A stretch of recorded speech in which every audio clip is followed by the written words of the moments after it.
muy emocionante. Uno nos vamos, como quien dice, nos vamos metiendo a full en el día a día del trabajo, pero cuando uno tiene estos eventos, realmente salen a luz otras cosas, ¿no? Es realmente motivador, movilizador, ¿no?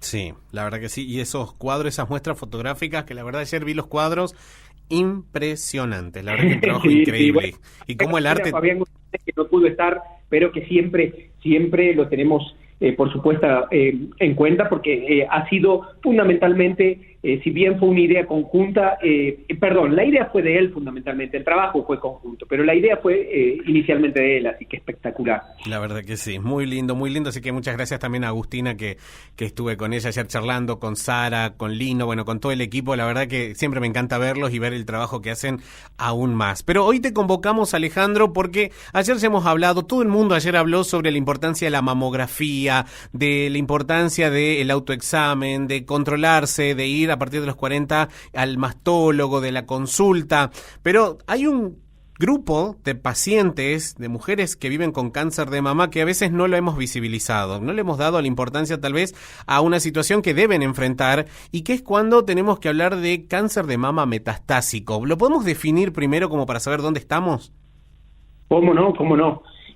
Primero, tenés toda la razón del mundo. Uno pone mucho énfasis en el tema preventivo, que, como siempre digo, se trata fundamentalmente del diagnóstico precoz, es decir, diagnosticarlo en la situación curable. Pero existe un grupo que, por suerte, cada vez es menor, pero existe un grupo de pacientes que se diagnostican de inicio con una enfermedad metastásica. ¿Qué quiere decir esto? Que ya la enfermedad salió de la mama e hizo un impacto en otro órgano. Puede ser en hueso, puede ser en pulmón, puede ser en cerebro, puede ser en cualquier lugar del organismo, y eso es una enfermedad metastásica de inicio. O también puede pasar que una paciente tenga un diagnóstico inicialmente con una enfermedad que se trata con criterio curativo, con una cirugía, y después de un tiempo sufra lo que se llama una recaída. Esa recaída de la enfermedad puede ser también a nivel de cualquier órgano, llámese hígado, cerebro, hueso, pulmón, como estábamos diciendo. En cualquiera de los dos casos estamos hablando de enfermedad metastásica, nada más que en el primero es enfermedad metastásica de inicio y en los siguientes es enfermedad metastásica en recaída. Pero el concepto es ese. Uh-huh. Y por supuesto, ese escenario, vos decís, cada vez son menos los casos. ¿A qué se debió ese cambio y hace cuánto que se nota ese cambio en cuanto al escenario y a las posibilidades también de poder acceder a una respuesta a nivel oncológico? Bien, fundamentalmente al diagnóstico precoz, uh-huh. Justamente, porque existen lo que se llaman estadios de enfermedad que van del 1 al 4, ¿sí? Sí. Entonces, a grandes rasgos y para que se entienda a nivel población, te diría, el estadio 1 es un tumor que es menor a 2 centímetros y está solamente en la mama, ¿sí? Un estadio 2 es un tumor que va de los 2 centímetros hasta los 5 centímetros y no tiene ganglios axilares comprometidos. Un estadio 3 es cuando el tumor es mayor de 5 centímetros o puede o no tener ganglios comprometidos a nivel de la axila. Y el estadio 4 es el propiamente llamado metastásico. Si nosotros trabajamos, como siempre insistimos, con el diagnóstico precoz y los pacientes los diagnosticamos en un estadio 1 de enfermedad, tenemos más del 90% de posibilidades de que se curen y esa enfermedad no vuelva más. Uh-huh. Entonces, ahí es donde ha cambiado, y por suerte, cuando digo cada vez los diagnosticamos, cada vez tenemos menos enfermedad metastásica, se debe a esto, ¿verdad? Ahora, también existen, por supuesto, y es algo que tiene mucho que ver con la enfermedad, es algo que se llama la biología de la enfermedad. Hay determinadas enfermedades que, independientemente tengan un tamaño pequeñito, se comportan de una manera agresiva. ¿Qué quiere decir esto? Que crecen de manera rápida, que rápidamente acceden a los vasos sanguíneos y rápidamente pueden hacer metástasis a distancia. Y eso se estudia, por supuesto, también, y tenemos acceso a hacerlo, y uno puede predecir el comportamiento de la enfermedad de acuerdo a estos estudios que hacemos. Ahora, la enfermedad metastásica propiamente dicha va disminuyendo gracias a todos estos factores, porque las enfermedades que tienen más riesgo de recaer o más riesgo de progresar, se las tratan de manera más agresiva. Entonces estamos cada vez evitando que la enfermedad se haga metastásica.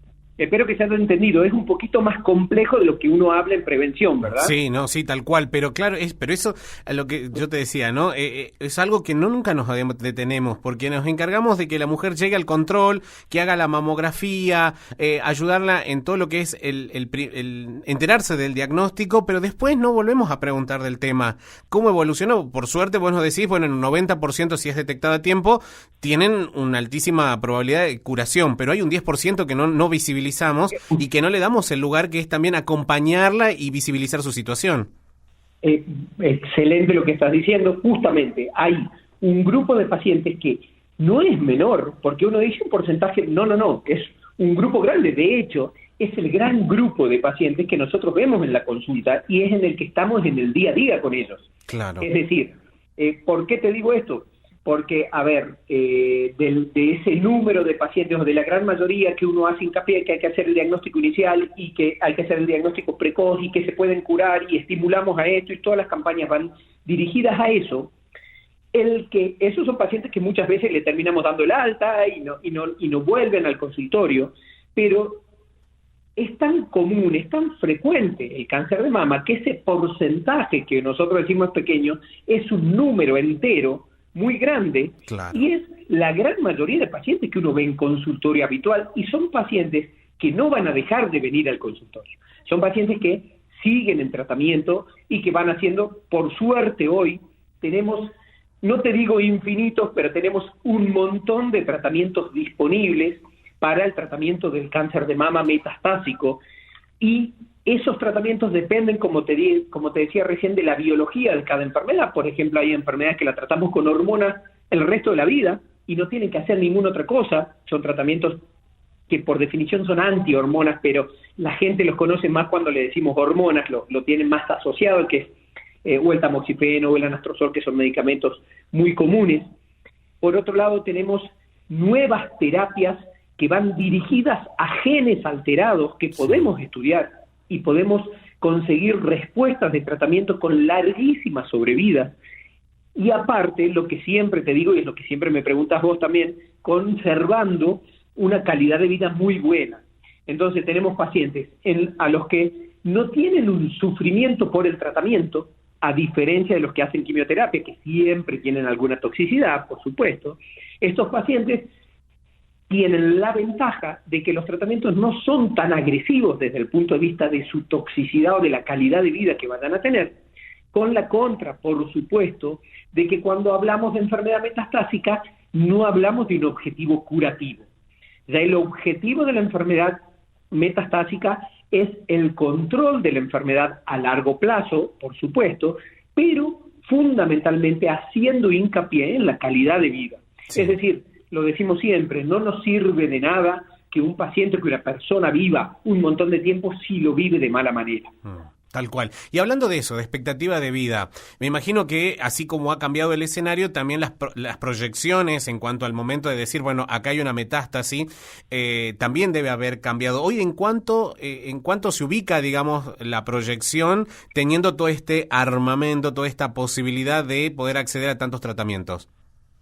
Bien, buenísimo. En realidad depende muchísimo, como te digo, de los subgrupos que hay dentro del cáncer de mama metastásico. Hay una clasificación que depende de características biológicas de la enfermedad, que por supuesto se hace y las tenemos disponibles y